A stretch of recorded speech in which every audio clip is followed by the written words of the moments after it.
In October 2000, the president of Iraq, Saddam Hussein, announced they would no longer be selling oil in US dollars, only in euros. Which on the surface is an innocent change. What's the big deal? The big deal is that Iraq has the 5th largest petroleum reserves in the world, and in the 2000s it had become the world's 5th largest oil producer. So when Hussein decided to start selling oil in euros instead of dollars, the US wasn't too happy. By February 2003, he has sold over 3 billion barrels of oil for 26 billion euros. A month later, the US invaded Iraq. My fellow citizens, at this hour, American and coalition forces are in the early stages of military operations to disarm Iraq, to free its people, and to defend the world from grave danger. In an operation ironically called Operation Iraqi Freedom. They overthrew Saddam, and by June, just 4 months later, the country was back to selling oil in dollars. Years later, a number of US officials started to let the truth seep out. Former head of US operations in Iraq, General John Abizaid, said of course it's about oil, we can't really deny that. Former Fed chairman Alan Greenspan wrote in his memoir that, quote, "I'm saddened that it's politically inconvenient to acknowledge what everyone knows. The Iraq war is largely about oil," end quote. And former Defense Secretary Chuck Hagel said the same in 2007, quote, "People say we're not fighting for oil. Of course we are," end quote. Venezuela, 2002. Coincidentally, Venezuela also has large oil reserves. In fact, they have the largest proven oil reserves in the world. At the time, Hugo Chavez was in charge of Venezuela as the dictator president.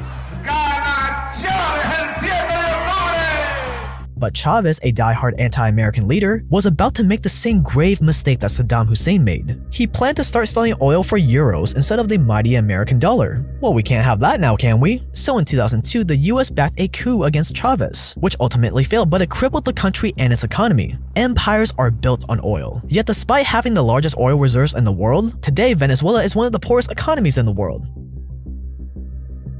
Do other factors play into that? Many. We've talked about a few of them on this channel before. But going against the US is probably a big no-no. Libya, 2009. Eerily similar to Venezuela and Iraq, Libya has the largest oil reserves in Africa, and they weren't doing that bad. They did a great job managing all those oil revenues, building up a 143-ton gold reserve according to WikiLeaks. They had the highest GDP per capita in Africa, and Libya was on track to become the most influential country in Africa. And also similar to Venezuela and Iraq, Muammar Gaddafi, the leader of Libya, suggested all Muslim and African countries buy oil from Libya using a new currency backed by their giant gold reserves instead of US dollars. In other words, they wanted to sell oil in exchange for gold instead of US dollars, and other major African governments were ready to support. But I think we can all guess what happened next.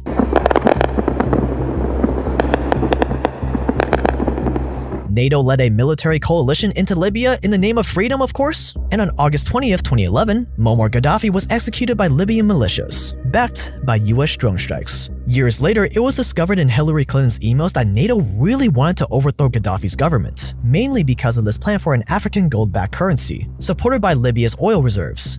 This was Libya before, and this is Libya today.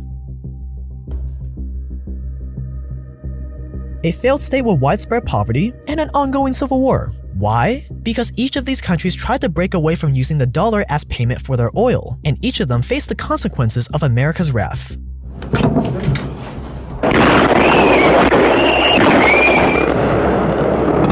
Out of all of them, none were able to recover from America's interventions in the name of freedom and in taking down an axis of evil. And their terrorist allies constitute an axis of evil, servants of evil, the cult of evil. A monumental struggle of good versus evil.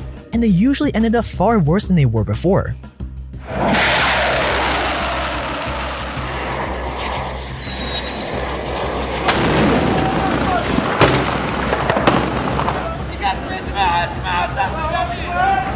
All these countries had problems, but all of these countries had huge economic potential despite their dictator leaders.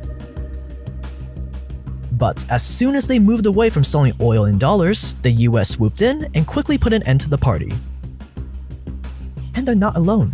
Which begs the question, Why is it so important for oil to be only sold in US dollars? What's the big deal? Why is America so quick to liberate people as soon as this oil for dollars arrangement is threatened?